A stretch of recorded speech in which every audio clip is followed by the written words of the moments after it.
Welcome back to the channel. I'm truly grateful that you're joining us today, because what we're about to explore is something that many people do regularly, but may not fully understand: the act of offering incense. While it may seem simple or even routine, the truth is that the way we burn incense can significantly influence the spiritual merit we accumulate. Surprising, right? Many people assume that merely lighting incense before a statue or at a temple is a surefire way to gain blessings or protection. But what if I told you that if done improperly or without the right mindset, this act might not bring you merit at all? In fact, it could even generate negative karma. That's right. Today we are going to uncover the real purpose and power behind burning incense from a spiritual and Buddhist perspective. We'll take a deep dive into what makes this practice effective, why intention matters more than ritual, and how you can transform this daily or ceremonial act into a profound experience of connection, purification, and spiritual growth. Let's start by addressing a common scene.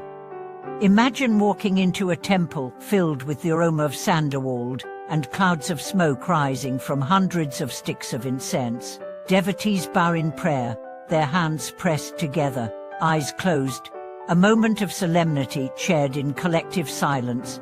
It's a beautiful sight. But here's the question: how many of those people are truly engaged with their hearts, and how many are simply going through the motions?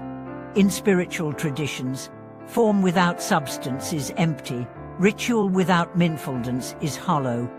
The act of burning incense, though symbolic and sacred, only carries the weight of your intention. If you light an incense stick simply because it's what you've always done, or because you think it will automatically earn you blessings, you're missing the deeper essence of the practice. And this, my friends, is what we are here to unfold. In Buddhism, incense symbolizes more than just a fragrant offering. It represents purity, devotion, and the rising of spiritual aspirations. When you light incense, it's not just about the physical fire or the curling smoke.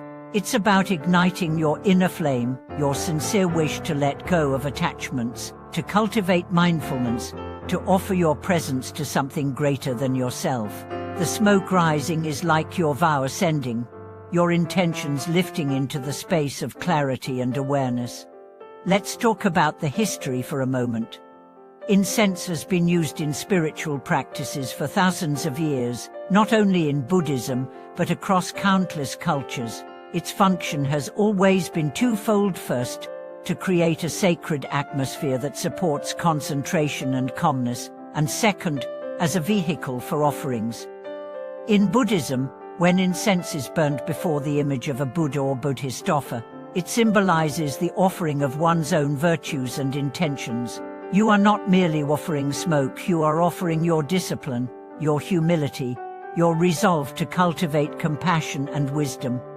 Now here's a critical point: intention is everything. You could light the most expensive, rarest incense in the world, but if you do it with a distracted, prideful, or selfish mind, the act holds little to no merit. Conversely, you could burn a humble stick of the simplest incense with a heart full of devotion and love, and the spiritual resonance would be immense. That is the nature of true spiritual practice. It bypasses materialism and rests in the purity of your being. So how do you prepare yourself to offer incense in a meaningful way? First, take a moment to center yourself. Don't rush. Let your body become still and your breath deepen. Hold the incense as if you're holding your intention. What are you offering? Peace, healing, gratitude, forgiveness. Set your mind firmly in that space. As you light the incense, visualize your intention burning clearly within you. See the smoke as your prayers lifting, your karma purifying, your awareness expanding. Another essential element to understand is humility. Often, people approach spiritual practices with a kind of transactional mindset. If I burn incense, I will get blessings. But the true spirit is one of selflessness. You offer not to receive, but to give. You light the incense not for yourself alone, but as a symbol of reverence to the teachings, to awaken compassion, to purify the environment and to harmonize your relationship with the world around you. Let's also consider the timing and setting. Incense should ideally be offered during moments of sincerity and clarity, not when you're angry, anxious, or distracted. Morning, with its freshness and quiet, is an ideal time. Evening, as a closing gesture of reflection and gratitude, also works beautifully. The space should be clean, uncluttered, and calm. You don't need a temple. Your own home, with intention and care, can become a sanctuary of stillness. The number of incense sticks you offer can also carry symbolic meaning, but again, this is secondary to your mindset. Some traditions use one stick to symbolize unity and focus. Others use three to represent the three jewels Buddha, Dharma, and Sangha. Whatever you choose, let it be a reflection of inner alignment, not superstition or conformity. For now, let's talk about what not to do.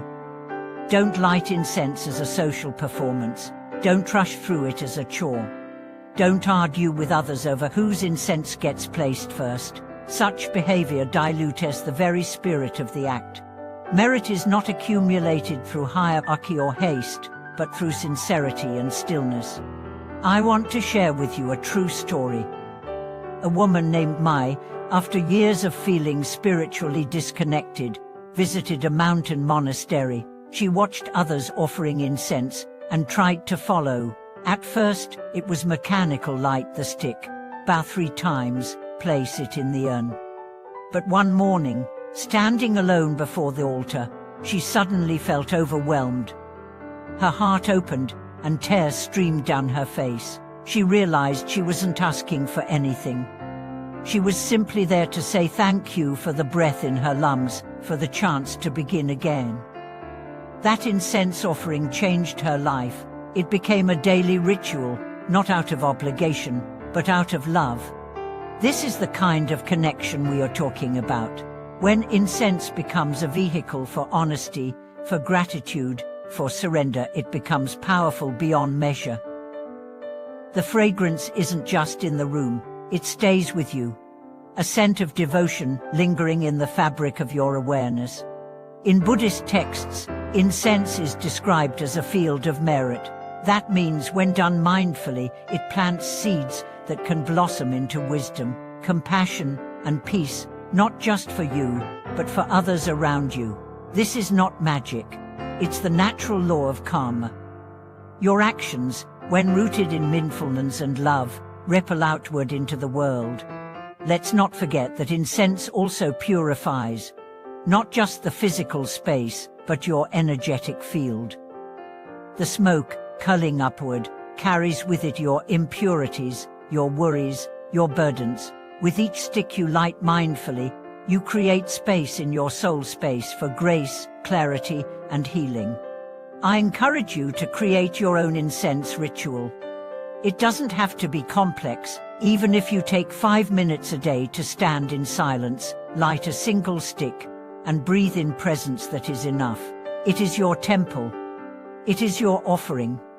It is your moment to return to what is essential. Now, before we wrap up, let's reflect. What are you burning incense for? To impress, to wish for something, or to awaken, to serve, to honor something greater than yourself? When your answer shifts from personal gain to collective harmony, you'll feel the shift. The act becomes sacred. You become a vessel. That's the real merit. Not in the smoke, not in the brand, not in the quantity, but in the heart that offers it.